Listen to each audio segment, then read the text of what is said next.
তাহলে আসুন শুরু করা যাক। কি শুরু করবে তুমি?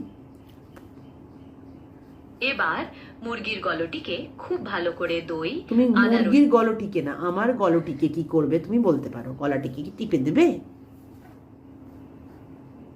আরে না না, আপনার গলায় হাত দেবার মতো কোনো চিন্তাই আমার মাথায় নেই। আচ্ছা, চলুন চলুন তাহলে আমরা আবারও শুরু করি এবং স্বাভাবিকভাবেই রেসিপিটির ধাপে ধাপে এগিয়ে যাই। আপনি কিভাবে শুরু করতে চান? আমি নর্মাল ভাবে শুরু করতে চাই। তুমি কিভাবে বলবে আমাকে বলো। তাহলে শুরু করা যাক। আমি ঠিক এভাবেই বলবো। কিভাবে? বলেই ফেলো না, এত দেরি করছো কেন? প্রথমে মুরগির মাংসের টুকরোগুলো খুব ভালো করে দই, আদা রসুন বাটা, বিরিয়ানি মশলা আর স্বাদ মতো নুন দিয়ে ম্যারিনেট করে অন্তত আধ ঘন্টা রেখে দিন। এবার ম্যারিনেট করা চুকরুর ওপর আধা সেদ্ধ চালের স্তর সাজিয়ে দিন।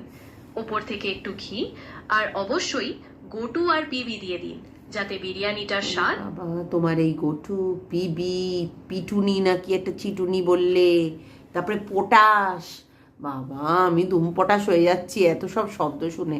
হ্যাঁ, আর কি কি দিতে হবে বাবা? আমি তো ভেবেছিলাম যে চিকেন বিরিয়ানি প্রসেসটা খুব ইজি হবে।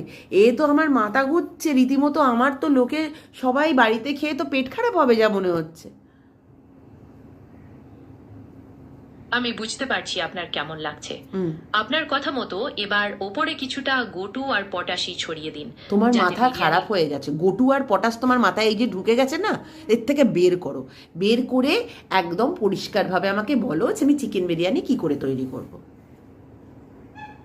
আমি দুঃখিত, আমি ঠিক করে বোঝাতে পারিনি। চলুন এবার একেবারেই পরিষ্কার ভাষায় চিকেন বিরিয়ানি তৈরির ধাপগুলো দেখে নেওয়া যাক। প্রথমে মুরগির মাংসের টুকরোগুলো দই, আদা রসুন বাটা, লবণ আর বিরিয়ানি মশলা দিয়ে ম্যারিনেট করে অন্তত আধ ঘন্টা রেখে করা মাংসের পর এবার আলাদা করে চালটাকে অন্তত আধা সেদ্ধ করে নিন, যাতে চালের দানাগুলো আস্ত থাকে কিন্তু গলে না যায়। ওই ম্যারিনেট করা চুকরুর ওপর আধা সেদ্ধ চালের স্তর সাজিয়ে ওপর থেকে একটু পটাশি আর কিছু পিটুলি দিয়ে দিন, যাতে বিরিয়ানিটার স্বাদ।